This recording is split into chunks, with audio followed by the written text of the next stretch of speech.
할렐루야. 자, 이제 5월 한 달 동안 가정의 달을 맞이해서 우리 가정을 좀 돌아보는 그런 시간을 가졌습니다.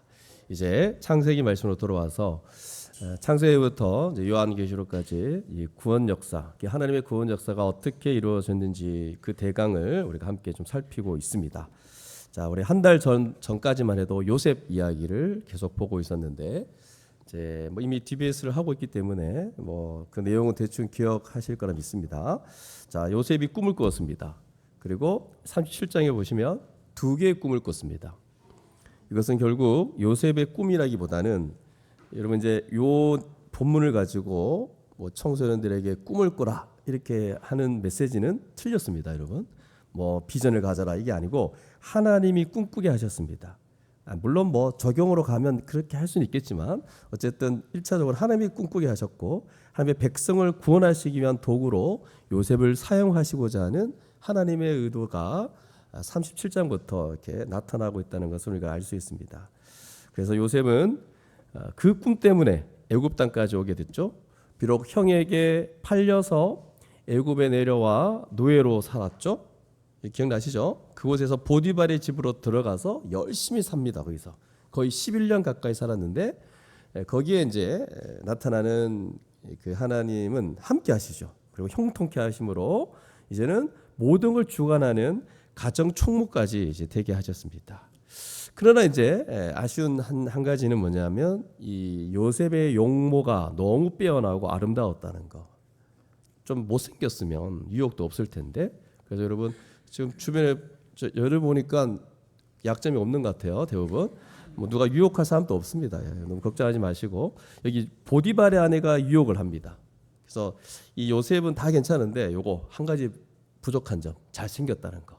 요거 때문에 이제 미혹을 받게 됩니다. 그래서 요셉이 어떻게 되냐면 거절하고 또 거절하고 또 거절했습니다. 근데 결국 그 거절이 자기 겉옷까지 벗어 버리고 도망쳤는데 그게 이제 모함의 계기가 되어버렸고 그래서 억울하게도 그 왕의 제수를 가두는 감옥에다가 갇히게 됩니다. 그런데도 불구하고 하나님은 또 감옥에서조차 요셉과 함께 하십니다.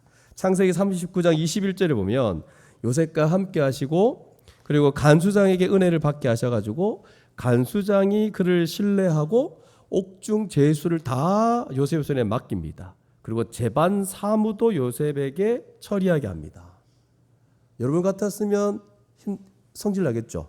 감옥에 있는데 또 일까지 맡기니까 요셉은 일까지 다 이제 억울한데도 일까지 하게 되는 그런 모습을 볼 수 있습니다. 그런데 오늘 이거 이제 40장을 보시면 이제 지금까지 했던 걸 내용을 간추려서 얘기했고 40장을 보시면 요셉이 애굽 왕의 술 맡은 자와 떡 굽는 자를 섬기게 되죠. 그리고 그들이 꿈을 꾸게 됩니다. 또 꿈 얘기가 나옵니다. 그래서 두 명의 꿈을 해석을 하게 됩니다. 그리고 그 꿈을 해석한 다음에 2년 더 있다가 41장으로 넘어가면 바로가 또 꿈을 두 개를 꾸게 됩니다. 그래서 그 바로의 꿈을 아무도 해석 못하자 드디어 술 맡은 관원장이 옛날에 감옥에서 자기 꿈을 해석해 줬던 요셉을 기억하고 요셉을 왕한테 추천하게 됩니다. 그래서 요셉은 다시 꿈 얘기를 듣고 꿈을 해석하게 되고 드디어 나중에 보시면 총리가 되는 그런 내용으로 이어지는 것을 우리는 알 수 있습니다. 자, 전반적인 내용이 이래요. 그래서 40장, 41장 이미 우리가 다 연관 본문이라서 그래서 설교하기 좋은 것 같아요. 이것을 전제로 안다는 것을 전제로 해서 함께 좀 이렇게 풍성히 적용도 하고 또 이 말씀을 이 시대 어떻게 어떤 의미로 받아들여야 될지를 함께 나누도록 하겠습니다. 첫 번째 나가시네요. 요셉의 이야기는 꿈 얘기가 굉장히 많이 나옵니다. 그래서 요셉 자신도 꿈을 꿨고 그리고 그 꿈이 어떤 것인지 이해를 못했죠. 자기 꿈은 이해 못합니다. 맞죠? 근데 남의 꿈은 얼마나 해석을 잘하는지 그래서 자기 꿈은 이해하지 못해서 형하고 아버지한테 물어보는 경우도 있었죠. 근데 감옥에 있는 두 명의 꿈을 듣고 해석을 해주는 것을 알 수 있죠. 그리고 바로의 꿈도 해석해 주는 것이 있습니다. 그래서 이게 요셉 인생에 결정적인 영향을 끼치는 것을 우리가 알 수 있죠. 그러므로 하나님께서 하나님의 백성들에게 하신 그 언약을 어떻게 성취해 가는가를 요셉의 이야기를 통해서 이해하고자 할 때 꿈 얘기가 이렇게 많이 나오니까 이건 뭔가 있다는 거죠. 그래서 이 요셉의 꿈을 이해하는 것은 대단히 중요하다는 겁니다. 요셉의 태도를 보면 초반에 자기가 꾼 두 개의 꿈은 해석을 잘 못하는데 술 맡은 관원장과 떡 굽는 관원장의 꿈을 해석하고 발의 꿈을 해석할 때는 굉장히 자신감을 보이는 걸 알 수 있죠. 듣기도 전에도 꿈 해석할 수 있다 이런 식으로 얘기를 하고 그리고 듣자마자 그 꿈을 해석해내는 이 부분이 아주 좀 독특한 면이 있다는 것을 우리가 좀 염두에 두시면 좋겠고, 오늘 읽은 본문에 창세기 40장 7절을 보시면 뭐라고 되어 있습니까? 그들의 얼굴에 뭐가 있다 그러죠? 근심이 있다 그러죠. 그래서 왜 근심의 빛이 있습니까? 얼굴이 어두운 거예요. 뭔가 이렇게 쭉 이러면 근심의 빛이 어떤 건지 알죠? 여러분 거울로 한번 보세요. 한 번씩. 근심으로 가득 찬 빛이 있을 거예요. 그래서 우리가 꿈을 꿨는데 해석할 자가 없다 이 얘기를 합니다. 그래서 요셉이 뭐라고 말합니까? 해석은 하나님께 있지 아니하니까 청하건대 내게 이르소서. 요셉이 전에 자기 꿈도 해석을 못했는데 어떻게 이렇게 말할 수 있을까? 그리고 와서 이 12절을 보니까 요셉이 그에게 이르되 해석은 이러하니 라고 얘기합니다. 즉시 해석합니다. 즉각적으로. 바로의 경우도 나중에 보면 아시겠지만 마찬가지예요. 요셉은 꿈에 대해서 하나님이 알려주실 것을 분명히 알고 그걸 확신하면서 실제로 해석하게 되고 그 해석한 것이 그대로 이루어지는 것을 볼 수 있습니다. 나중에. 그래서 우리가 이렇게까지 얘기할 수 있죠. 그래서 우리가 뭐냐면 하나님께서 그 꿈이 어떤 것인지 알려주시고 그래서 그것을 통해서 하나님이 어떤 일을 행하실지 분명히 안다면 우리 또한 요셉처럼 행동할 수 있을 거라는 겁니다. 그래서 여기 이제 문자적으로 나와 있는 이 요셉의 꿈꾼 거를 갖고 올 때 누가 이렇게 꿈을 꾸면 예 말해 보세요 이렇게 얘기하고 하나님이 해석해 주실 것입니다라고 확신하면서 그 말을 할 수 있겠지만 문제는 이렇게 요셉처럼 꿈을 듣고 해석할 수 있냐 이 말이에요. 이 본문을 그대로 갖고 와서 그렇게 꿈을 해석할 수 있는 자가 될 수 있냔 말이죠. 그래서 이런 본문 때문에 우리 기독교 안에서도 실제로 이제 꿈 해석하는 실제로 이건 꿈입니다. 실제로 꿈을 해석하는 은사를 가진 분들이 집회를 열고 뭐 은사 집회 이런 것들을 여는 그런 일들이 있습니다. 혹시 가보셨어요? 뭐 태몽 전문 은사를 가진 분이 인도하고 막 이런. 그래서 이런 미신이 판치는 이 시대를 우리가 살고 있는데 이 구약 시대의 꿈은 하나님께서 계시를 주시는 통로로 이용했다는 것은 틀림없습니다. 맞죠? 그런데 구약 시대에 나오는 이 꿈들이 생각보다 케이스가 작다는 거예요. 있긴 있어요. 꿈을 통해서 이렇게 하나님의 계시의 통로로 사용한 거 있는데 근데 구약 때도 더 빈번하게 일어났던 거는 직접 대면하거나 환상을 보여주는 게 더 많습니다. 꿈보다. 그리고 구약 시대에도 이런 것보다 훨씬 더 일반적인 거는 뭐냐면 선지자를 보내서 알려주시는 거예요. 하나님의 그 뜻을. 그러니까 이 구약 모든 역사 속에 선지자들이 있잖아요. 그래서 이 선지자가 뭘 선포할 때 확실하게 하나님의 뜻을 알려주기 위한 율법을 가지고 선포합니다. 명확하게 성문으로 기록된 율법을 주셔서 선지자가 그걸 선포하는 일들이 구약시대 꿈이나 뭐 환상 이런 것보다 훨씬 더 많았다는 거예요.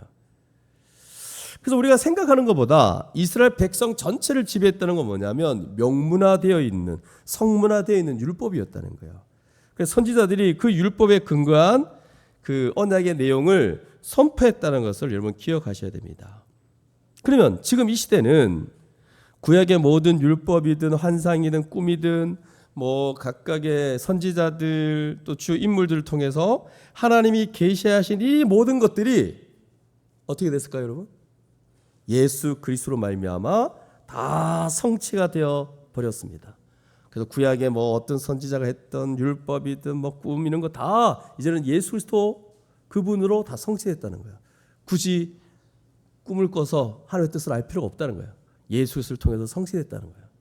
그래서 구약 성경은 다 어디로 가고 있냐면 그리스도로 가고 있고 다 집중되고 있고 창세기부터 요한계시록까지 전부 다 예수 그리스도 안에서 하나님이 행하신 일로 다 성취되어 있더라는 거 여러분 다 아시죠?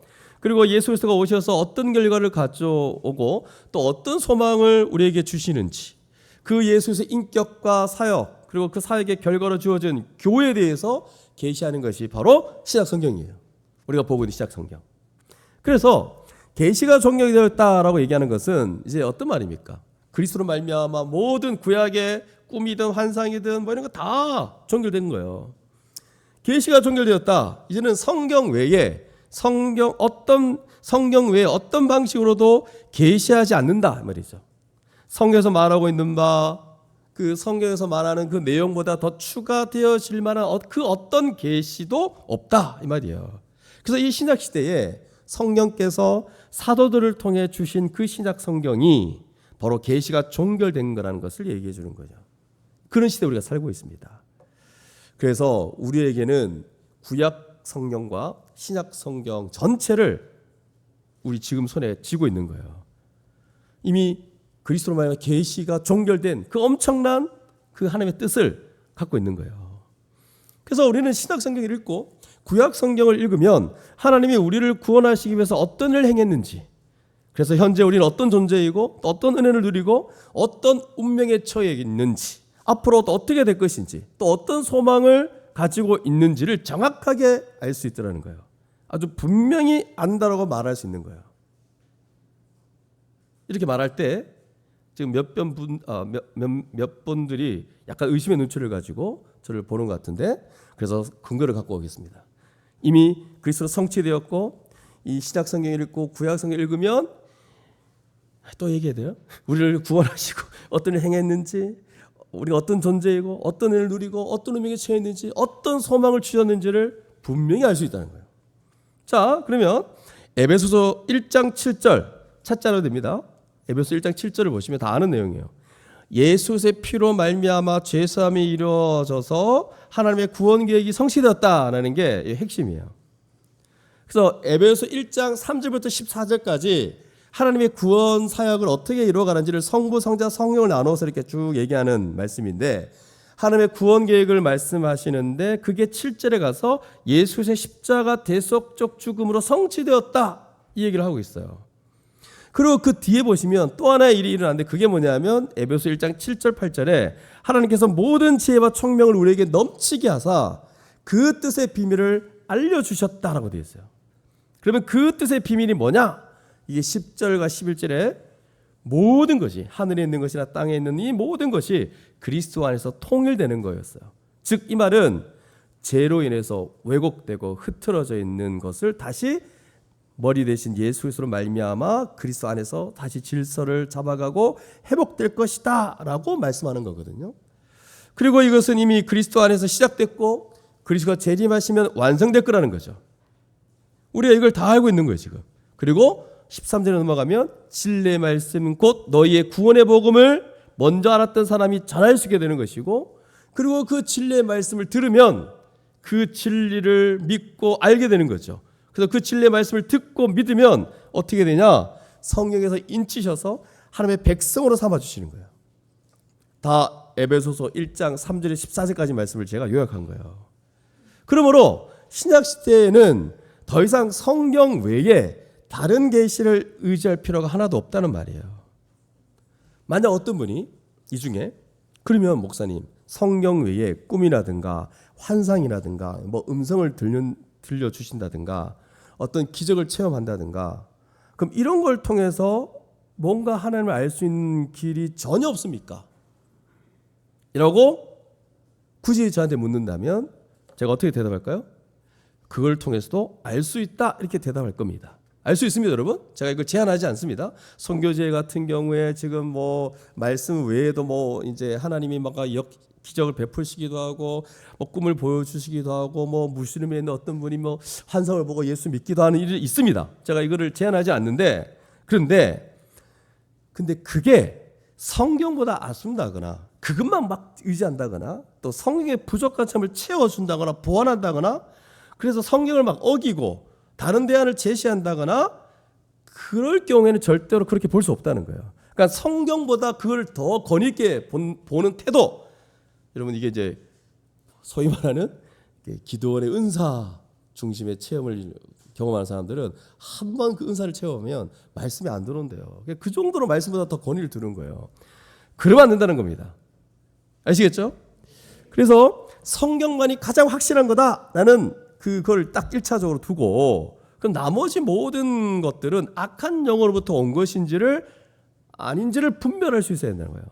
반드시 이제 이 분별하는 것이 있어야 되는 거죠. 그래서 그 어떤 것보다 하나님의 말씀인 성경의 근거에서 하나님의 뜻을 아는 것이 대단히 중요하다. 이 성경관을 가져야 우리에게 참된 구원이 우리에게 주어질 수 있더라는 겁니다. 이렇게 하나님께서 예수 그리스도의 십자가의 이 구속 사역을 통해서 또한 주님께서 보내준 그 성령을 통해서 우리에게 완전하게 계시해 주신 거예요. 그리고 에베소 3장 2절 3절을 보시면 이것도 안 찾아도 됩니다. 제가 그냥 말씀드릴게요. 2절 3절을 보시면 내가 얘기한 경륜, 사도 바울이 얘기해요. 경륜을 너희가 들었고 또 바울이 기록한 걸 너희가 읽으면 4절에 넘어가면 내가 그리스도의 비밀을 깨달은 것을 너희가 알 수 있을 거다 이렇게 말합니다. 그러니까 사도 바울이 알았고 전하는 그 일을 한 거죠. 이게 사도들의 역할이잖아요. 사도 바울이 적어서 보낸 서신을 통해 하나님의 구원 경륜을 알게 되는 것인데 이게 바로 우리가 보고 있는 신약 성경이라는 거예요. 그래서 우리 신자들은 하나님의 뜻이 무엇인지 명확하게 알았다 이렇게 얘기를 할 수 있는 게 이미 신약 성경 그리스도 안에서 성취된 그 엄청난 진리를 우리는 이미 알고 있는 거예요. 명확하게 알 수 있는 거예요. 뿐만 아니라 사도 바울의 마지막 서신 디모데후서 1장 10절 같은 데도 뭐라고 얘기하고 있냐면 예수 그리스도로 말미암아 나타났다. 10절에 복음으로서 생명과 썩지 않은 것을 드러내셨다. 그러니까 계시가 우리 가운데 완전히 이제 다 나타났다는 거예요. 드러났다는 거예요. 그리고 드러난 이 복음을 선포할 수 있게 되었다 이렇게 말합니다. 그리고 12절 같은 데 보면 내가 믿는 자를 내가 알고 또한 의탁할 것을 그날까지 주님 오실 때까지죠. 그가 능히 지키실 줄을 확신한다 이렇게 얘기합니다. 그래서 이런 계시 사도 바울이 말하고 있는 이런 계시의 특징들을 보시면 이 계시를 통해서 하나님이 어떤 분이신지 또 우리 주 예수 그리스도가 어떤 분이신지를 안다. 명확하게 안다라고 얘기할 수밖에 없죠. 또한 그분이 앞으로 어떻게 하실지 그 미래에 어떻게 하실지도 말해주고 있고 내가 의탁한 것을 그날까지 그가 능히 지키실 줄을 확신한다 그러잖아요. 그래서 신약시대는 어떤 시대냐면 하나님이 구약시대에 말씀하신 이 모든 걸 성취하시고 예수 그리스도께서 성취하신 것이 어떤 내용인지를 확실히 알려주시는 거예요. 하나님의 모든 계획과 구속의 역사와 하나님 그분 자신인 예수 그리스도를 통해서 계시하셨다는 것을 우리는 이 신약시대의 신약 성령을 통해서 우리는 분명히 이렇게 말할 수 있는 거죠. 이 얘기를 왜 하고 있냐면 요셉이 꿈을 꾼 자들을 해석할 때 확실히 알고 있다라고 얘기한 것만큼이나 우리도 분명히 알고 있다 말할 수 있어야 되는 거죠. 그래서 오늘 본문을 좀 생각해 보면 감옥에서 이 두 명의 꿈을 해석했잖아요. 한 명은 술 맡은 관원장의 꿈, 한 명은 떡 굽는 관원장의 꿈을 해석한 거예요. 그래서 이 한 명의 해석의 결과가 뭐냐면 다시 복직되어서 그 지위를 회복하고 바로 앞에 나갈 것이고 또 한 명은 3일 만에 죽게 될 것이라고 얘기합니다. 분명하죠 지금? 지금 요셉은 어떤 해석을 했냐면 한 개인의 운명이 어떻게 될 것인가를 해석해 줬어요. 그런데 성경도 이와 동일하게 우리에게 얘기해 준다는 거예요. 이 신약 시대에서는 우리 각 개인의 운명이 아주 분명하게 제시하고 있어요. 요셉이 본 것보다 더 확실하게 볼 수 있는 사람이 우리입니다. 굳이 꿈을 꿀 이유가 있나요? 성경에 이렇게 분명히 나와 있는데 우리의 운명이 어떻게 될 것인지 각 개인의 운명이 어떻게 될 것인지 예수를 안 믿으면 소망이 하나도 없는 인생입니다. 하나님의 진노를 피할 수가 없는 운명이에요. 하나님이 그리스도 안에서 행하신 이 모든 일을 받아들이지 않고 거기에 자신의 인생을 던지지 않으면 모든 사람이 죄인이라서 하나님의 영광에 이르지 못할 거다라고 성경에 반드시 분명히 말하고 있어요. 하나님의 영원한 저주와 진노를 피할 수 없다라고 성경은 확실하게 얘기하고 있습니다.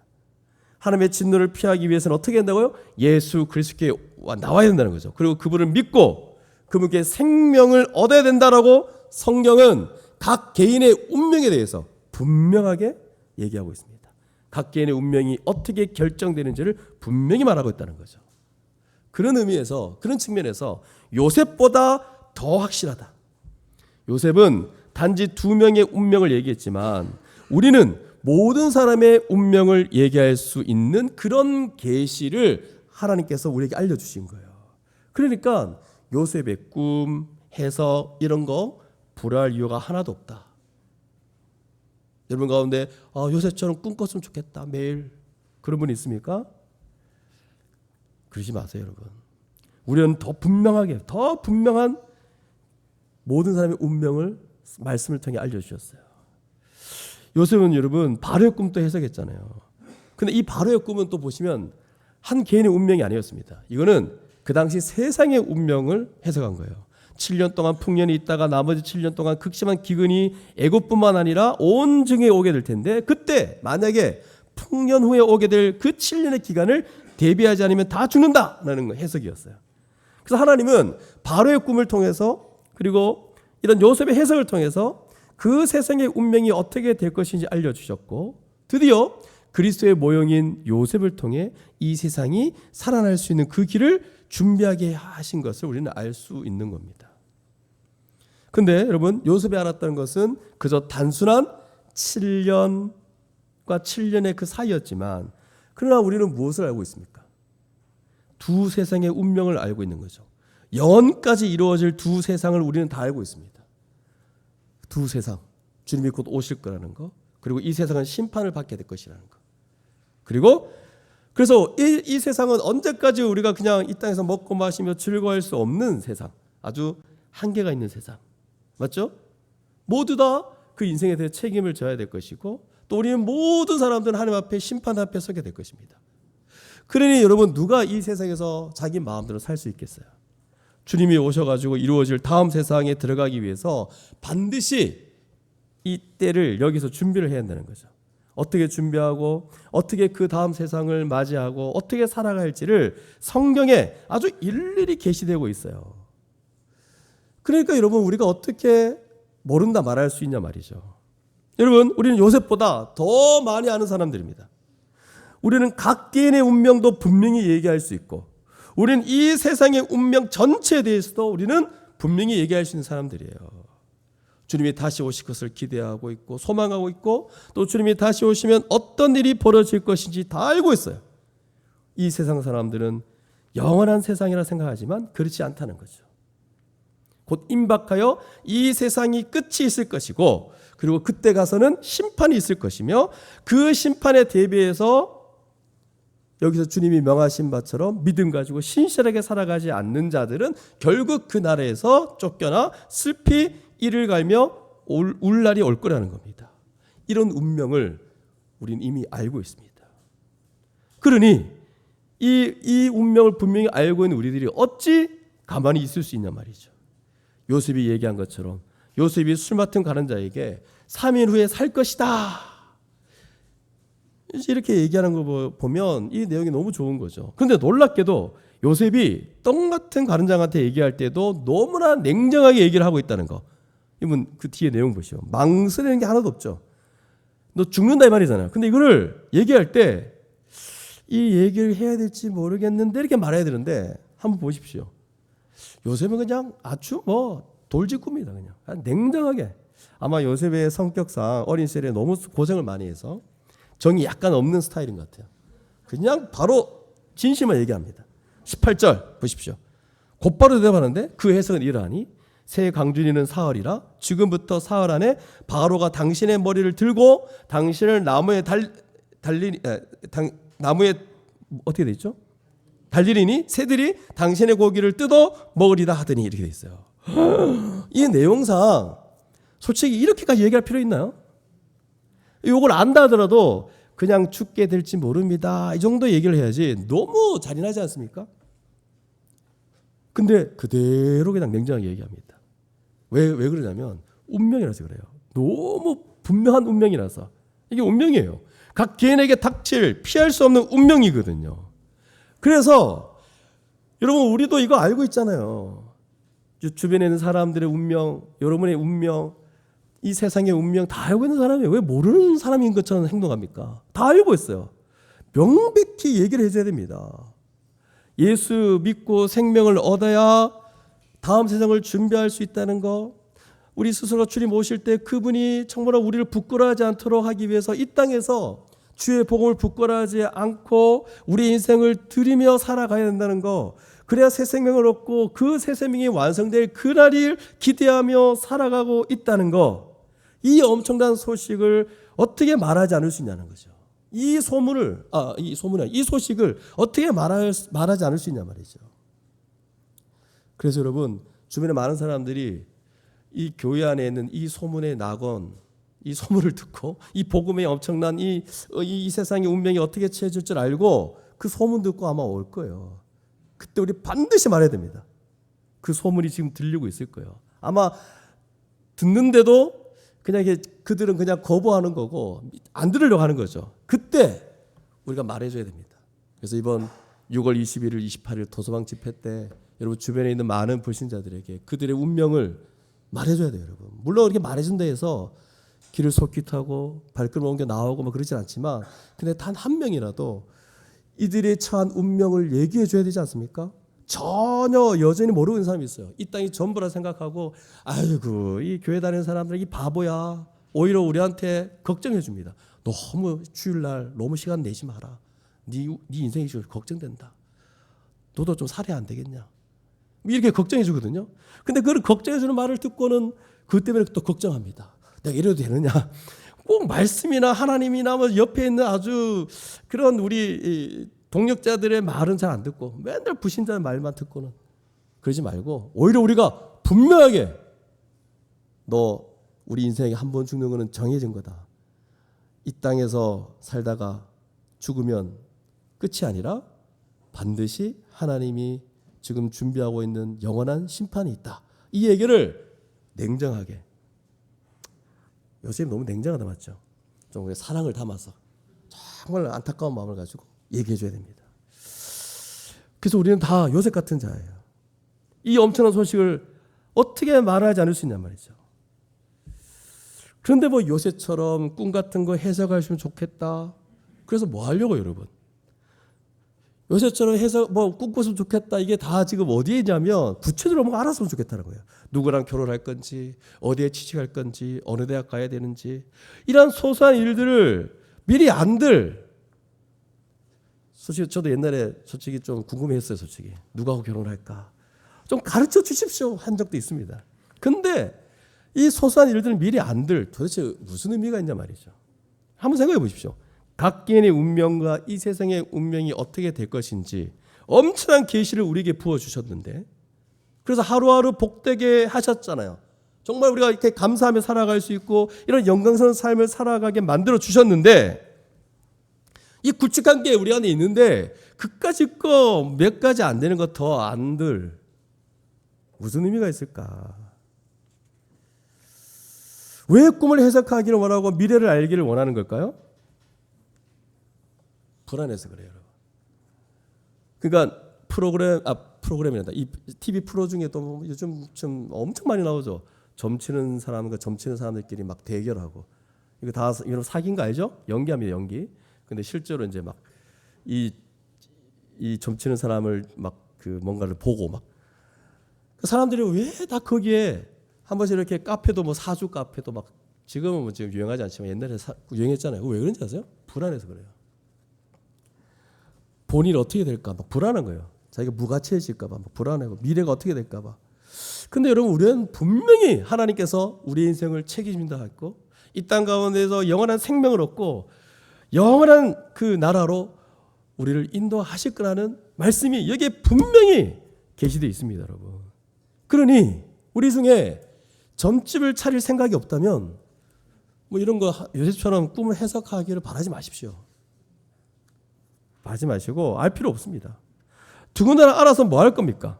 여러분 명심하십시오. 하나님께서 이 거대한 계시, 이 운명을 말씀해 주시고 또한 피할 길을 열어주셨고 우리 같은 자에게 믿음을 주셔가지고 이 생명의 길을 걸어가게 하신다면 나머지 것들은 어떤 면에서 좀 상관없습니다. 어떤 길을 걸어가든. 근데 우리는 거기에 온통 다 이 사람보다 좀 안 되는 길을 가고, 이 사람보다 좀 안 좋은 직장 가고, 이 사람보다 뭐 안 되고, 결혼이 어떻고, 얼마나 거기에 신경 쓰는지 몰라요. 주의 영광을 위해서 살아간다면 이 모든 것들은 다 중요하지 않는 게 되는 거예요. 주의 영광을 위해서 결정해 나간다면, 여러분 왜 이렇게 초조하고 왜 이렇게 불안하게 떨고 있습니까? 주의 영광을 위해서 살아가면요, 그러지 않을걸요. 주의 영광을 위해서 살아가지 않으니 다 자기가 원하는 뭔가를 그 안에 갖고 있으니까 불안한 거예요. 주의 영광을 위해서 결정해 가면 나머지 일들은 그냥 하나님이 우리에게 주시는 최고의 글이 될 겁니다, 여러분. 그냥 믿고 가는 거예요.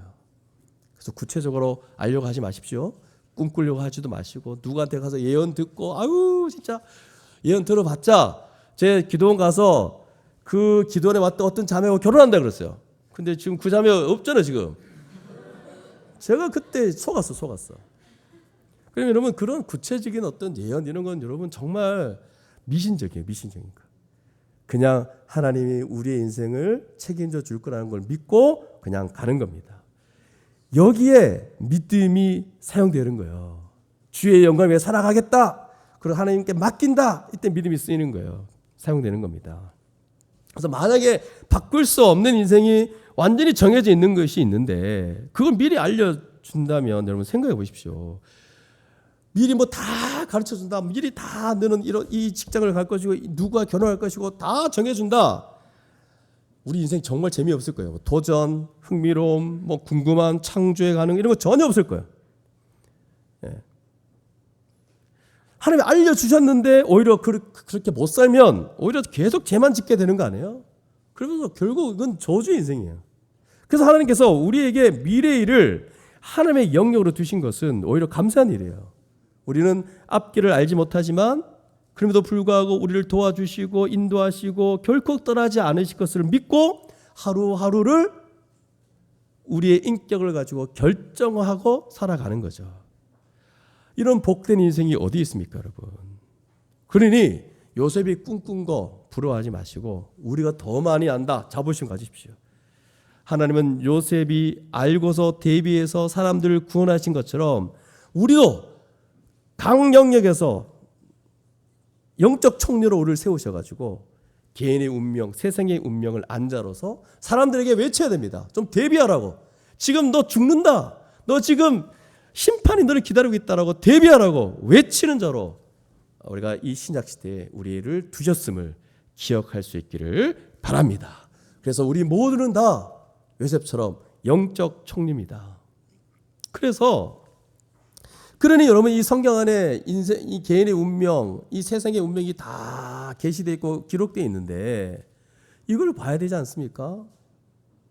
그래서 성경을 연구하고 또 성경을 공부하고 또 우리가 교리를 보고 듣고 말씀을 듣는 가운데 이 성경 전체 이 구속 사역이 어떻게 이루어지는지를 하나님이 그리스도 안에서 어떻게 구원을 이루어가는지를 계속 보고 듣고 공부하는 거예요. 복음의 기초, 십자가편, 사도신경, 성경적 교회, 구속사 이런 것들을 우리가 잘 정리해 나간다면 이게 다 하나님의 계시예요. 불변한 변하지 않는 하나님의 진리. 그래서 굳이 꿈을 꾼다거나 그럴 필요 없다는 거죠. 여기 적혀 있는데 왜 꿈을 꿉니까? 꿈꾸지 말고 그냥 보십시오. 그래서 성경을 명확히 한다면 그 다음부터는 생명을 구원하라고 그래서 그 주변에 있는 많은 사람에게 좀 대비하라고 말할 수 있는 그런 총리가 될 줄 믿습니다. 두 번째로 요셉이 술 맡은 가른장의 꿈을 해석해 준 다음에 14절과 15절 말씀을 한번 보시기 바랍니다. 우리 한번 읽어볼까요? 14절 15절 시작.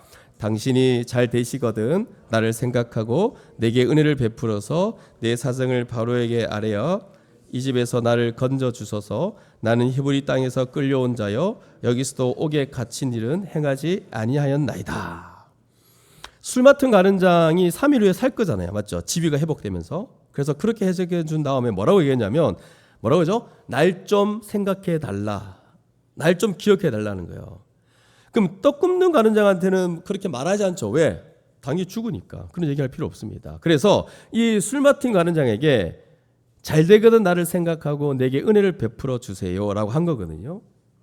그리고 뭐라고 얘기하냐면 나는 억울하게 끌려왔고 여기에서도 옥에 갇힌 일을 행하지 않았다 이렇게 말합니다. 자신의 억울함을 이렇게 호소합니다. 근데 사실 요셉의 경우를 보면 지금 어떤 상태냐면 꿈을 꿨지만 자기가 아직 무슨 일 때문에 여기 와 있는지 몰라요. 하나님이 함께 하셔가지고 형통케 되었지만 자기에게 어떤 인생을 맡기시고 어떤 사명을 맡기셨는지를 모르는 상태였어요. 그리고 지금 무슨 생각을 하고 있냐면 옥에서 나와서 고향으로 돌아갈 생각만 하고 있는 거예요. 그래서 어떤 학자들과 추적자들은 요 얘기를 가지고 이렇게 말합니다. 요셉이 아주 세속적이고 인간적인 모습이다 이렇게 말하는 사람도 있어요. 근데 또 생각해 보면 여러분 비록 하나님과 함께 있고 하나님의 뜻에 순종할 마음이 충분히 있어도 솔직히 우리를 봐도 그렇지 않아요? 그때 닥치는 문제들을 해결하기 위해서 분명히 인간적인 수단을 쓸 때가 있어요. 그러므로 인간적인 수단을 쓰기 위해서 어떤 상황을 벗어나기 위해서 이렇게 애를 쓰고 노력하는 것 자체가 나쁘다고 볼 수는 없다는 거예요. 그럼 아무것도 안 하고 그냥 가만히 있으란 말입니까 여러분? 그렇지 않죠? 아픈데 병원에 안 가고 가만히 앉아서 기도만 해가지고 낫기를 원한다? 이게 정상적인 것이 아니죠. 병원에 갈 수도 있는 거죠. 그래서 인간적인 수단을 취하는 것 자체가 나쁜 것이 아니라 그 배후에 하나님을 의지하느냐 아니면 하나님을 의지하지 않느냐 이게 더 중요한 문제라 볼 수 있다는 거예요. 어쨌든 간에 요셉은 이런 얘기를 했습니다. 나 좀 기억해 달라. 사람에게 뭐 부탁한 거죠. 근데 요셉이 해석한 대로 20절에 보면 20절 보세요. 3일 후에 바로가 생일이었고 그리고 바로가 술 맡은 가는장 떡 굽는 가는장 둘 다를 불러냈습니다. 그 다음에 어떻게 되는지 보십시오. 술 맡은 가는장은 전직을 회복시켰고 떡 맡은 가는장은 매달렸어요. 그리고 요셉이 그들에게 해석한 그대로 되었는데 23절을 보십시오. 이 말씀이 아주 요원에 남죠. 술 맡은 가는장이 요셉을 기억하지 못하고 그를 잊었더라. 그리고 41장 1절에 뭐라고 되어 있냐면 만 2년 후에 이렇게 되어 있어요. 그러니까 2년 동안의 세월이 지나간 거죠. 그리고 뭐라고 얘기하고 있냐면 요셉은 잊혀졌더라 이 얘기하고 있습니다. 그래서 어떤 분들이 만약에 40장과 41장 중간에 40.5장이 있다면 40.5장을 집어넣는다면 어떻게 될까 이런 얘기를 하는 사람이 있어요. 그러면 어떤 내용이 거기에 기술되어 있을까라고 생각했을 때 예상을 한 거죠. 그러니까 40.5장은 어떤 모습일까? 그래서 첫 번째 이름을 붙이기에는 첫 번째 시나리오입니다. 실망, 낙심, 포기 시나리오를 말할 수 있을 것 같아요. 두 번째 시나리오는 뭐냐면 인내, 믿음, 용기 시나리오. 이 둘 중에 하나일 거예요. 40.5장에는. 첫 번째 실망, 낙심, 포기 시나리오는 이런 겁니다. 술 맡은 가는장이 3일 뒤에 석방이 되죠. 그럼 여러분 생각해 보십시오. 요셉의 마음은 어떨까요? 야, 이제 내가 부탁했으니까 이제 나한테 금방 와서 풀어주겠다. 난 이제 고향에 돌아갈 수 있겠다. 그런 기대를 했겠죠. 그리고 그 다음날 옥문이 막 열릴 때마다 막 한 번씩 이렇게 뭐 밥도 주고 그러잖아요. 옥문 열리고 그러잖아요. 그때마다 막 쳐다보고 이제 막 뛰어나가서 이제 내 이름 언제 부르냐 막 그러고 있는데 요셉 이럴 때 예! 하고 나가려고 하는데 바깥코가 이러고 있는 거예요. 이제 나가는 거라 생각했는데 오히려 실망이 있는 거죠. 그리고 이제 요셉은 계속 나갈 생각만 가득 차 있습니다. 일주일 정도 지났을 때도 분명히 늦어질 이유가 있을 거다. 아니 복직했으니까 뭐 업무 인수인계도 해야 되고 인사도 해야 되고 바쁠 거다. 그래서 일주일 지나면 오겠지 그러고 있는데 안 옵니다. 일주일, 2주일, 3주일, 4주일 점점점 시간이 지나죠. 한 달, 두 달. 그때 요셉이 드디어 압니다. 자기가 잊혀졌다는 거를. 잊혀진 거예요. 그리고 반년이 지나고 1년이 지납니다. 여러분 사람이 희망이 있을 때 오래 살거든요. 희망이 없으면 오래 못 삽니다. 그러니까 지금 요셉의 인생은 계속 몰락과 몰락을 거듭해 가다가 맨 밑바닥까지 온 거예요. 그래서 지금 마지막 남은 희망마저 짓밟힌 느낌을 가지고 있는 그때가 지금 요셉의 감옥에 있는 때인 거예요. 더 이상 잊혀진 존재로 정말 절망하고 더 이상 포기할 수밖에 없는 그런 상태. 이게 바로 첫 번째 시나리오, 실망, 낙심, 포기 시나리오입니다. 잊혀졌다고 생각하는 거, 절망하게 돼 있죠. 반면 두 번째 시나리오는 뭐냐면 인내, 믿음, 용기 시나리오인데, 자, 일주일 지나고 한 달이 지나가니까 자기가 잊혀진 걸 알았어요. 그럴 때 요셉은 만약 그가 술 맡은 가는 자에게 요청할 때 그가 나를 기억해서 구원해 준다고 생각하지 않고 하나님이 그를 통해서 구원하실지도 모르겠다고 생각했다면 이건 완전히 바뀌는 거예요. 비록 사람에게 잊혀졌지만 누구에게는 잊혀지지 않는 거죠. 하나님에게는 잊혀지지 않는다는 것을 믿을 수 있었을 거예요.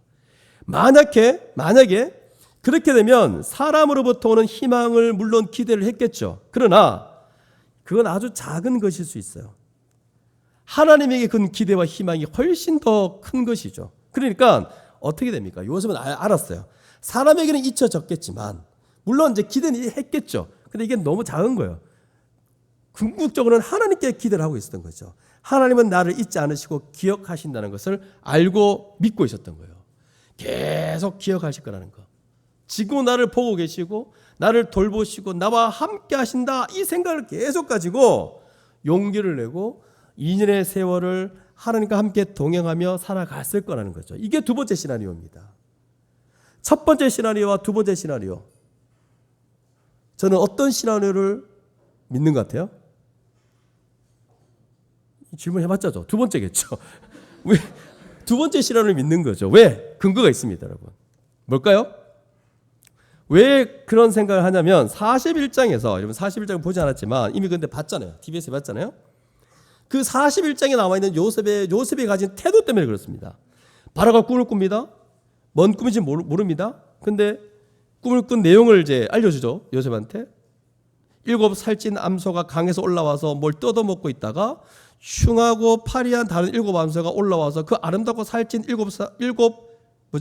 살찐 암소를 먹어버려요. 소가 소를 먹는 거 봤습니까, 여러분? 아주 기이한데. 그리고 또 무성하고 충실한 7 이상이 나오는데 또 동풍에 가늘고 많은 7 이상이 나왔죠. 또 이삭을 삼키는 거예요. 이런 거 처음 보죠. 그래서 사람들한테 왕이 말해봤는데 몰라요. 해석을 못하는 거예요. 그때 술 맡은 가른장이 요셉을 기억하는 거예요. 아, 그때 감옥에 있을 때 내 꿈 해석 잘해준 사람 한 명 있습니다. 그래서 14절에 바로가 사람을 보내서 요셉을 부릅니다. 그래서 여러분 14절 보십시오. 그들이라는 단어가 있죠. 급히라는 단어 보여요. 급히. 난리가 난 거예요 지금. 파라오, 그 당시 신 같은 존재 바로가 데리고 오라니까 막 데리고 옵니다. 거기 나온 내용 보십시오. 그를 옥에서 내어놓고 요셉의 숨을 깎고. 그러니까 이제 왕한테 가는 거니까 숨을 그 자리에서 깎습니다. 이게 본인이 깎았을까요? 아닙니다. 깎였을 거예요. 신하들이 막 깎고 모욕시키고 옷 갈아입고 급히 바로에게 지금 데리고 간 거예요. 그리고 15절 바로가 뭐라고 합니까? 너 꿈 잘 푼다면서? 그래서 16절에 요셉이 한 말해 보십시오. 요셉이 한 말해 보십시오. 바로에게 대답해 이르되 내가 아니라 하나님께서 바로에게 편안한 대답을 하실 것입니다. 여러분 이 말을 할 수 있을까요? 팔레스타인 출신이고 가나안 출신의 제수가 애굽에 내려가서 그 왕을 만나가지고 이렇게 얘기를 못하죠. 당당하게. 이거는 완전히 하나님과 동행한 사람이 아니면 절대 이런 식으로 얘기를 못한다는 거죠. 아주 당당하게 얘기하고 있어요 지금. 보통은 당황하죠. 그래서 이런 이 요셉의 태도를 볼 때 완전히 포기하고 낙심했는데 무슨 하나님이 내게 꿈을 주실 것이고 해석을 주실 것이며 이런 세상의 운명을 알게 하실 거라고 누가 확신할 수 있겠어요. 근데 요셉이 바로에게 대답하는 거 보십시오. 내가 아니라 하나님께서 바로에게 편안한 대답, 그 바른 대답을 해 주실 것입니다 라고 얘기를 하고 있는 거예요. 그래서 바로가 요셉에게 그 꿈 얘기를 합니다. 그랬더니 25절 요셉이 바로에게 이르되 바로의 꿈은 하나라. 하나님이 그가 하실 일을 바로에게 보이심입니다 라고 선언해버립니다. 그러면서 쫙 풀어내죠. 그리고 와서 33절에 뭐라고 얘기하냐면 대책까지 막 얘기해 줍니다. 바로께서는 명철하고 지혜 있는 사람을 택해서 애굽 땅을 다스리게 하시고, 이건 누구 얘기예요? 내가 아니면 누가 하겠습니까? 이런 느낌을 주는 말이에요. 그래서 바로께서는 또 이같이 행하사 나라 안에 감독관을 두어 그 7해 풍년에 애굽 땅의 5분의 1을 거두되 마치 몇 년 계획을 세운 것처럼 쫙 얘기합니다. 그대로 장차 올 풍년의 모든 곡식을 거두고 그 곡물을 바로의 손에 들려 양식을 위하여 각 성읍에 쌓아두게 하소서. 이와 같이 그 곡물을 이 땅에 저장하여 애굽 땅에 임할 7해의 흉년을 대비하면서 땅이 이 흉년으로 말미암아 망하지 아니하리라. 쫙쫙쫙 얘기합니다. 아니, 실망하고 낙심하고 하나님을 원망하고 더 이상 하나님 돌보심을 거부하고 그냥 처져 앉아서 나는 옥에서 그냥 죽을 버릴 거다라고 생각한 사람의 모습이라고 보기에는, 이렇게 모습이라고 보기에는 전혀 어울리지 않는, 아주 당당하고 담대하고 하나님과 늘 동행하며 그분의 음성을 들은 자 아니고서는 할 수 없는 그런 하나님의 지혜, 그런 충만한 자가 아니고서는 말할 수 없는 그런 태도를 가지고 요셉이 바로 왕한테 지금 얘기하고 있는 거예요. 이 말은 하나님의 계시를 분명히 알아서 선포했다는 거. 그래서 하나님이 주신 지혜로 그 위기를 어떻게 극복해야 되는지를 그 지혜와 대책까지 만일해서 말하는 그런 요셉의 모습을 볼 때, 요셉의 그 두 번째 시나리오, 용기를 잃고 사람에게는 잊혀졌지만 하나님에게는 잊혀지지 않은 자신을 바라보면서 하나님만을 의지하며 그 최악의 상황에서 살아가고 있었다는 것을 우리는 알 수 있습니다. 그런데 우리도 이런 자들이에요. 요셉은 잊혀지지 않았죠. 이 말은 다르게 말하면 하나님이 그를 기억했다는 거예요. 항상 기억했다는 거예요. 아니, 이렇게 말해야 됩니다. 그 거대한 땅, 애굽 땅에 있는 모든 사람은 하나님이 잊었는지는 모르겠지만 그 애굽에 가장 참혹한 지하 감옥에 갇혀 있는 요셉 한 명만큼은 하나님이 잊지 않으시고 그를 기억하며 돌보셨다는 거예요. 그래서 보디발의 집에 있을 때도 요셉의 삶은 성경을 뭐라고 얘기했죠? 하나님이 함께 하심에 그가 형통했다 그랬어요. 그가 감옥에 갔을 때도 하나님이 뭐라고 말씀했냐면 하나님이 그와 함께 하심으로 형통하더라. 사람들에게 은혜를 입었더라. 그래서 그런 기대감을 가지고 구원해 주기를 구했는데 잊혀졌지만, 그러나 하나님이 함께 하심으로 그를 낙심하지 않게 하시고 보호하셔가지고 요셉을 이렇게 준비되게 하셨다는 것을 우리는 알 수 있습니다. 요셉은 절대 잊혀지지 않았습니다. 여러분, 요셉은 절대 잊혀지지 않았어요. 여러분, 이 말씀이 아주 짧은 구절로 되어 있지만 너무너무 중요한 부분이에요. 그래서 이제 설교가 이제 거의 마무리해 가는데, 지금까지 혹시 말씀을 잘 못 들었다면 이것만 들으셔야 됩니다, 여러분. 오늘 설교의 가장 핵심 키포인트, 굉장히 중요합니다. 잊혀지지 않는 인생이라는 거예요. 우리가 동일하게 어른 인생도 신자의 경우에 그냥 대충 이 생에, 보통 일반 사람 이 생애라고 하잖아요. 이 생에 왔다가 그냥 돌아가는 인생 없습니다, 여러분. 그냥 대충 왔다가 가는 인생 아니에요. 우리는 하는 게 잊혀진 인생 아닙니다. 이제 이 얘기가 왜 필요하냐면, 여러분 지금 대부분이 30대, 20대 후반, 30대, 40대를 겪고 있고 또 50대도 계시지만, 아마 여기 계시는 대부분은 중고등부 때 한번 꿈을 꿨을 거예요. 야, 내가 이렇게 살아야지. 위대한 인생으로 내가 살아야 되겠다. 대통령은 아니더라도 제대로 한번 인생 폼나게 멋지게 살아봐야지라고 생각했잖아요. 맞죠?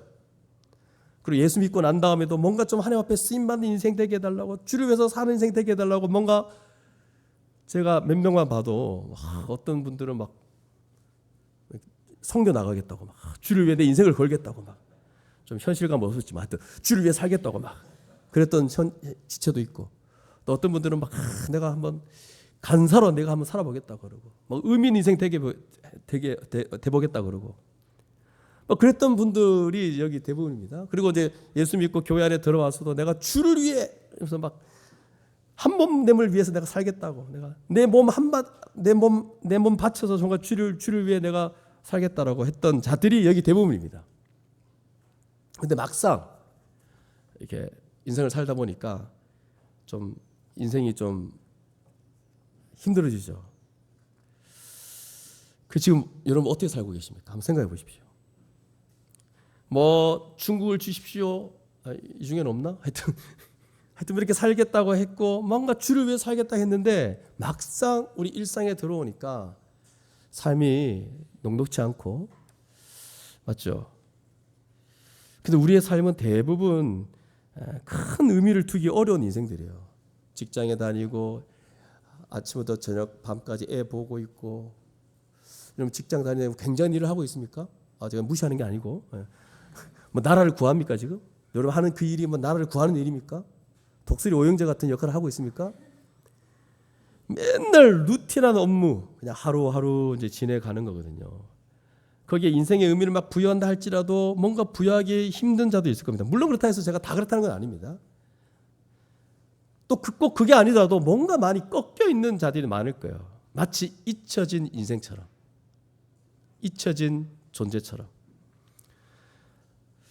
그래서 꺾여 있는 많은 사람들이 뭔가 자기는 잊혀졌다 생각해요. 더 이상 꿈을 꿀 수 없는, 이제 꿈이라는 거는 젊은 사람들의 영역으로 보고, 아유 하나님 나를 잊으셨고 나는 그냥 요 모양 요 꼴로 살아가다가 뭐 조금 그냥 하는 인생이겠지라고 생각을 한다는 거죠.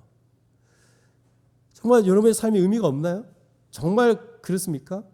만약에 정말 그렇게 생각한다면 아무것도 할 수 없을 거예요. 작은 시도도 할 수 없습니다. 왜? 내 인생은 뭔가 의미 없다 생각하니까. 내가 지금 이렇게 살아가는 루틴한 인생, 아유 맨날 초라한 인생, 지겨운 인생, 맨날 애만 보고 있고, 그때 젊을 때는 뭔가 해보려고 했는데 그래서 애만 보고 있는 인생. 만약에 그런 생각을 갖고 있다면 인생의 의미를 발견할 수 없고, 이 직장생활 자체도 여러분 그냥 어쩔 수 없이 가정을 위해서 돈 벌기 위해서 맨날 그러고 살아가고 있다. 그래서 무력해지고 힘이 없어지는 건 너무 당연한 일이에요. 그래서 직장생활을 해봐도 뭐 솔직히 이제 좋은 직장이라고 아무리 그걸 목표로 두고 연봉 많이 준다고 해서 아무리 그거 목표로 해서 갔는데 그게 아무 의미가 없는 거 여러분 아시죠? 크게 인생에 뭐 만족감을 주는 것도 아닙니다. 직장 안에 또 뭐 나인 어떤 그 나인에 들어갔다가 막 완전히 막 따돌림 당하고 막 그 안에서 희망을 발견할 수 없는 그런 걸 보면서 우리는 잊혀진 존재처럼 생각되어 줄 수 있다는 거죠. 그래서 아마도 많은 분들이 무력감에 빠져 있지 않는가. 어떤 기대를 하고 뭔가 매번 일상을 기대하고 살아가는데 여전히 그 기대가 배반당하는. 그래서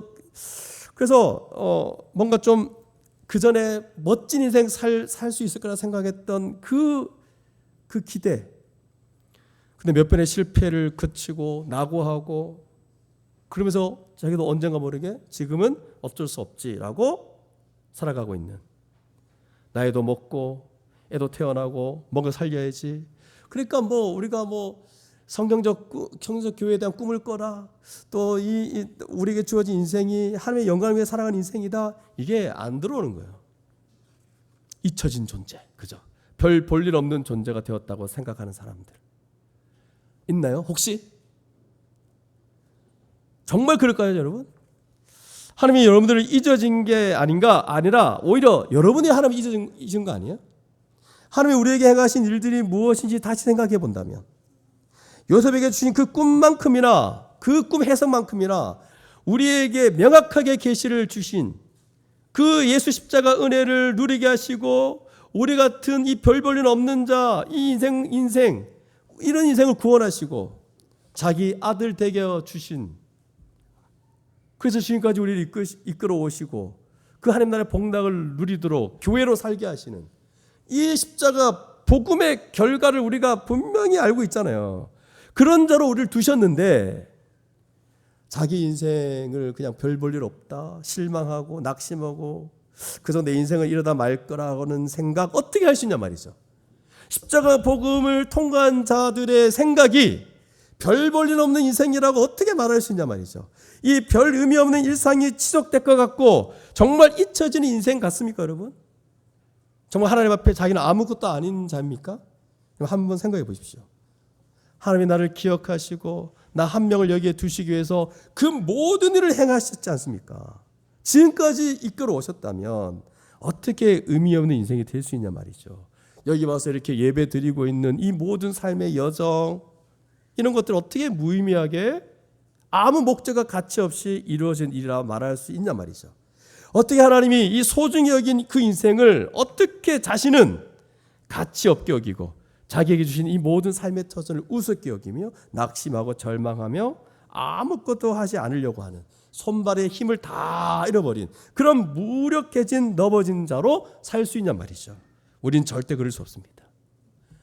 이런 모습들은 전혀 소망 없는 불신자들, 물론 불신자들이 다 그런 건 아니죠. 나름 의미 가지고 막 살려고 합니다. 근데 제가 말한 거는 그 근본은 결국 자기 열심과 자기 뭔가 이걸 하는 건데 우리는 하나님이 다 주셨어요. 그래서 여러분 인생을 다시 재고하셔야 됩니다. 혹시라도 나는 내 인생 왜 이렇게 초라할까? 왜 의미 없을까?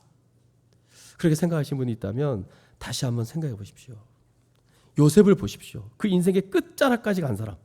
여러분 요셉을 보시면서 여러분 인생에 대해서 별 볼 일 없다. 어떻게 그렇게 생각할 수 있습니까?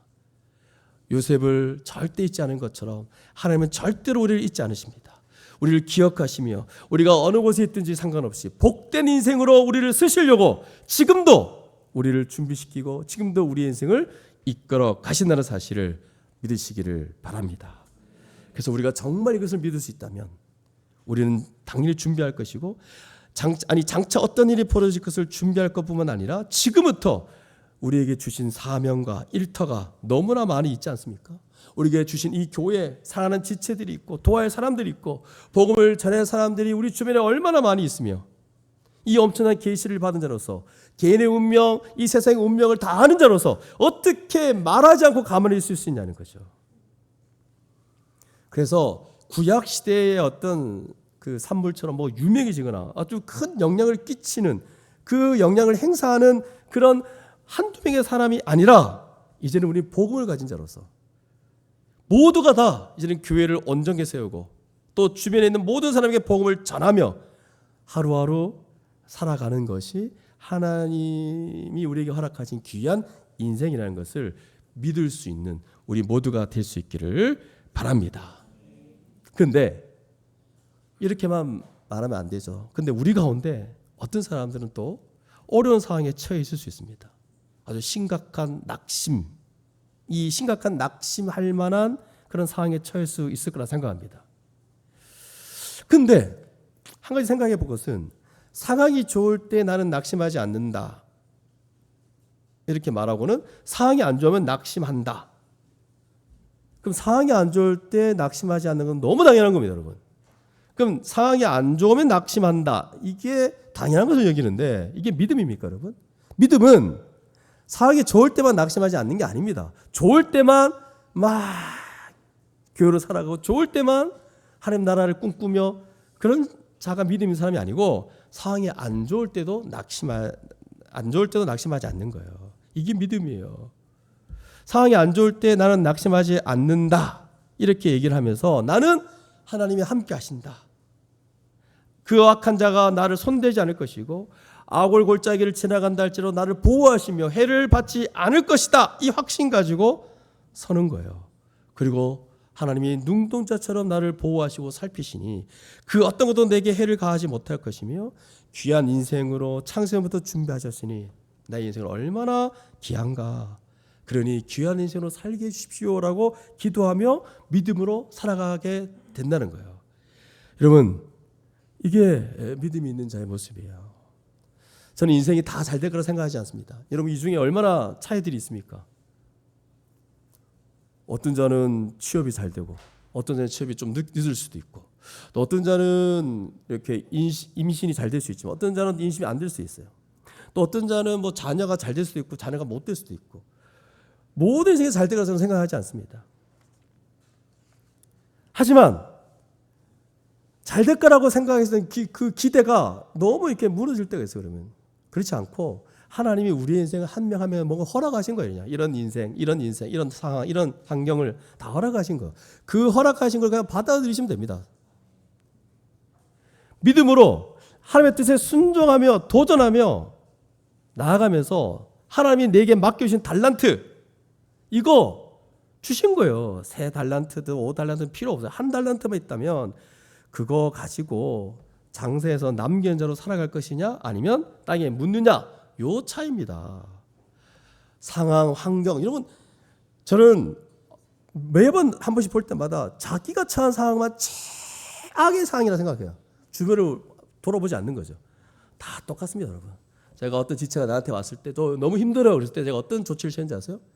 누구는 더 힘들다. 얘는 이렇고 저는 이렇고 저는 이렇고 다 얘기해줬어요. 감사합니다 하고 돌아갔습니다. 여러분 다 똑같습니다. 자기가 처한 상황만 힘들다라고 생각하는 것은 너무 자기 중심 생각이에요. 다 똑같습니다. 근데 하나님 그거 원하는 게 아니라 힘들 때 낙심하고 나 힘들어 이렇게 처져 있는 게 아니라 하나님 뭘 원하시냐면 똑같은 상황 속에 있지만 차이가 뭐냐면 내게 맡긴 달란트 땅에 묻지 말고 사용하라는 거예요. 그러니까 하나님은 우리를 모두 다 사용하실 겁니다. 그 누구도 별 벌리는 인생 아닙니다, 여러분. 그래서 혹이나 나는 별로 뭐 달란트도 별로 없는 것 같고 뭐 내가 환경이 왜 이러, 우리 가정은 왜 이렇고 그렇게 생각해서 무너지는 자들이 있나요? 다시 일어나십시오. 적어도 옥에 갇혀서 잊혀진 존재로 살아가는 것보다는 훨씬 더 좋은 환경 아니에요? 요셉보다는 훨씬 낫잖아요. 요셉도 지금 이렇게 일어나는데 여러분 하나님 함께 하세요. 하나님이 형통케 하실 겁니다. 하나님이 기억하실 것입니다. 이걸 통해서 자기 인생을 다시 돌아보고 할 수 있는 그 일을 나에게 주어진 그 달란트 하나 그거 생각하고 신나게 하나님 나를 잊지 않으시구나. 나에게 뭔가를 맡기는구나. 그래서 그 일을 신나게 살아갈 수 있는 우리 모두가 될 수 있기를 간절히 소망합니다. 말씀을 마무리하겠습니다. 여러분 요셉이 꿈에 해석한 거 부끄러워하지 마시고 하나님이 우리 안에 명확하게 성경을 통해서 계시하셨고 십자가 복음을 통해서 다 알려주셨어요. 각 개인의 운명과 이 땅의 운명까지 다 아는 대로 만들어주셨어요. 그런데다가 하나님이 함께 하시면서 그 어떤 상황에서도 잊혀진 존재가 되지 않도록 하셨다는 거예요. 오히려 우리에게 은사를 주세요. 달란트를 주세요. 그래서 그 은사 하나, 그 달란트 하나 가지고 이 땅을 보람되게 살아갈 수 있기를 바랍니다. 더 이상 별 보는 인생이라고 생각하지 마시고 의미 있는 일상을 산다 생각하지 마시고 나에게 하나님이 맡기셨구나. 하나님이 나에게 이런 걸 주셨구나. 그 하나 가지고 최선을 다해서 하루하루 신나게 살아가는 우리 모두가 될 수 있기를 바랍니다. 창세전부터 사랑하셔서 구원하기로 계획하신 그 다음에 지금 우리가 이렇게 태어나서 예수 믿게 하시고 이렇게 우리를 불러주셨지 않습니까? 어떻게 우리가 이렇게 소중한 인생인데 어떻게 그냥 그렇게 별 볼 일 없다고 생각하시며 살아갈 수 있겠습니까? 우리 주님께서 우리에게 생명을 이렇게 연장시켜 주시고 또 이렇게 살 수 있는 참된 인생을 살게 해 주셨는데 이게 신자의 멋진 삶입니다. 재미있는 삶입니다. 어떤 상황과 환경에 상관없이 하나님은 우리와 함께 하시고 우리를 형통케 하시고 우리를 기억하시며 절대 우리를 잊지 않으신다는 거 이거 믿고 날마다 우리의 인생을 하나님께 쓰임받는 그런 인생 되는 우리 주내교회 모든 성도님 되시기를 주님의 이름으로 축복합니다. 우리 함께 오늘 말씀을 생각하며 우리 기도했으면 좋겠습니다.